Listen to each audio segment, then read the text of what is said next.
L'innovation avec Anne Le Gall. Bonjour Anne. Bonjour Thomas. Ce matin, une mauvaise herbe, oui, une mauvaise herbe qui pourrait servir d'isolant thermique dans nos vêtements. Exactement, les Canadiens sont en train de faire des tests pour utiliser les fleurs de l'asclépiade, une plante sauvage, comme fibre de garnissage pour les vêtements, car les fleurs de cette plante contiennent des petits poils qui peuvent servir de fibre isolante.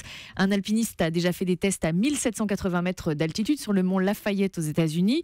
Il faisait moins 30 et il a eu trop chaud, dit-il, avec son blouson, donc rembourré de 2 couches de fibres d'asclépiade. C'est donc assez prometteur et d'ailleurs, un nouveau test est prévu en mai 2016, dans un an, et cette fois ce sera sur l'Everest carrément. On en est encore au test dans un an, ça veut dire qu'on n'est pas prêt de les porter, ces blousons en fibre de plante. Et non, parce qu'il faut vérifier que cette plante ne se dégrade pas dans le temps, ça reste un végétal malgré tout. Alors si ça marche, si les propriétés sont vérifiées, alors cette mauvaise herbe va vraiment devenir la mauvaise herbe du moment, puisque l'année dernière on avait déjà découvert que cette plante, qu'on appelle aussi soie d'Amérique, pouvait servir à nettoyer des zones souillées par des produits pétroliers. Ah ouais ? 1 kilo d'asclépiade peut absorber 50 litres d'huile. Comme une éponge, quoi. Exactement. Oh, c'est incroyable. Donc c'est une qualité très étonnante. Et si toutes ces propriétés sont confirmées, vraiment les surfaces de culture de l'asclépiade pourraient être multipliées par 10 dans les années qui viennent. En tout cas, elle ne méritera plus qu'on la traite de mauvaise herbe, cette ce sera de la bonne herbe. asclépiade. La chronique innovation avec Anne Le Gall tous les matins